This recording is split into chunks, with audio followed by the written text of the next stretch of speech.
Shabbat Shalom. Shabbat Shalom to Katie and her family.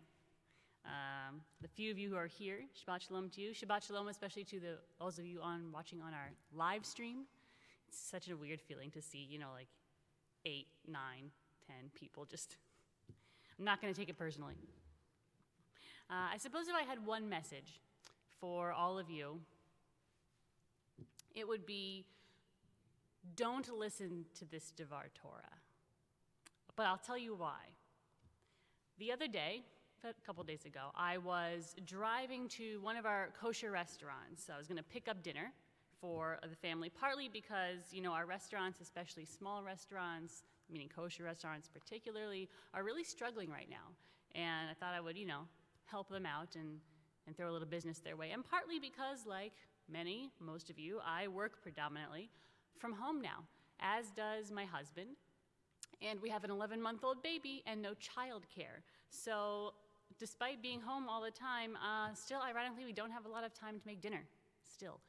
So for all those reasons, decided to get my stir-crazy self out of our apartment where I've been cooped up all day. I don't think I actually left it all that day.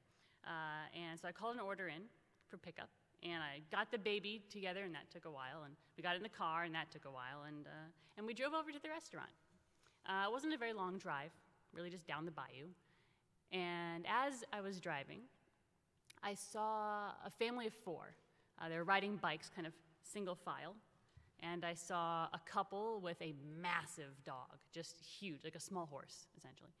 And I saw a group of what I think were siblings. They looked like siblings. They're just kind of strolling along and bouncing a basketball. And I saw a man on rollerblades.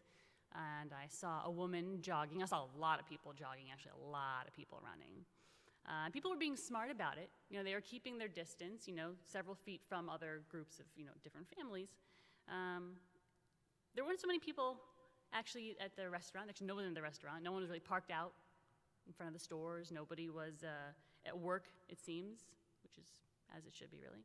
No one was out shopping, as it should be. But people were outside. Huge numbers of people were outside biking and hiking and skating or just walking, strolling. And I see lots of pictures on Facebook of my friends and my friends with kids who are outside, and they're in their yard, and they're running through the sprinklers, and they're setting up relay races in the backyard, and they're playing sports in their backyard, the front yard. And even myself, with my deeply held disregard for exercise or really any kind of physical exertion, I'm walking a lot more, long walks with my dog and baby in tow. Why? Partly because we're not using the dog walker now, but partly because the baby gets antsy being indoors all the time. And frankly, so do I. And when I'm walking outside in that fresh air, and instead of seeing the same walls of my apartment, I see the trees, and I see clouds, and sometimes I see animals, and I see people from a distance of 6 to 10 feet. And nothing really looks that out of the ordinary, except there's a lot of more people outside. Just another family out for a stroll, just people riding bikes, people jogging. And that's what you see if you go outside. And you'd be forgiven for just forgetting for a moment that the entire world is upside down right now. And that general anxiety that I know I'm feeling pretty much all the time, it mostly goes away when I'm outside. And is that a bad thing? Because don't I have a lot to worry about? Don't we all have a lot that we are worrying about? Yes, that's true. I could list all those things for effect right now. I don't think that would, do anybody any good, so I'll let you fill the blanks in your mind of the things that you're worrying about. But suffice it to say that we're all worried. But when I'm outside and I'm moving, all that worry just leaves me for a little bit. And that is incredibly Jewish. I'm a rabbi, I have to make it Jewish. But it is Jewish, actually. We are a very intellectual people. We're very practical, we're very serious. We have thousands of years of writings on our laws and how to be Jewish and how to do these exact things, very scientific. We study our own history down to the minute details. Even our holidays are really a recounting of our own history. We are a serious people. We take ourselves and our history and our laws, very heady stuff, intellectual stuff, very seriously. But it's not all about the academic. It's not about the facts and the figures and the science. And the Torah actually tells us this week. God gives Moses these instructions on how to build a mishkan, how to build a tabernacle. And they are very exact guidelines. Measurement by measurement, and how big is this, and how big is that, and what kind of metal, and what kind of metal, what kind of linen, how many little rings do you need to make out of metal, and what side of the ice? It's very detailed. It's important. It's very detailed. And that's what God gives Moses, lots of details. But God gives Bezalel something else. Bezalel is not a name many people are familiar with. Bezalel was not a big, important, very fancy leader like Moses. But for him, Yimaleh Oto Ruach Elohim, God gave Bezalel the divine spirit of skill, ability, and knowledge of artisanship, of craft work, of the ability to make beauty and art with your hands. That's what God gave Bezalel.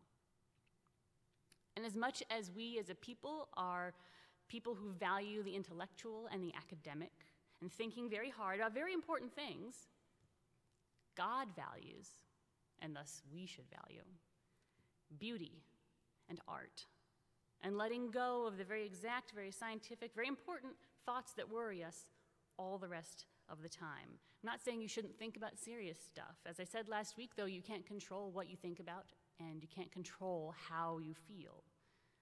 So you have to give yourself a break, or permission to take a break, by laying aside the phone for just a bit. Turn off the news just a little bit. Give your partner a break, give your kids a break, and go outside. Just go outside. You don't think it's good for you? It is good. Albert Coe, who's a Yale epidemiologist, was recently asked about this, and he says, there's better airflow outside than in confined spaces, and airflow reduces the risk of transmission from one person to another. So my personal feeling, he says, my personal feeling is if people are practicing sound respiratory hygiene and sound hand hygiene, 20 seconds soap and water, and if they're distancing themselves physically 6 to 10 feet, you're hiking, you're jogging, you're biking, you're walking in the park, he says, I think that's good public health practice. And he's not just talking about your bodily health. You're not body health only, your physical health only. He's talking about your mental health, your emotional health, your spiritual health. When I'm walking outside, walking the dog, pushing the baby in the stroller, I can't be looking at my phone. I don't have enough hands to be looking at my phone. So I can't see headlines. I can't be worried about all that very important, very practical stuff. I can just be outside in nature, which doesn't care about any of this. And I can just be with my husband and my baby and my dog. And I can just be. That's why I said, don't watch this Devar Torah.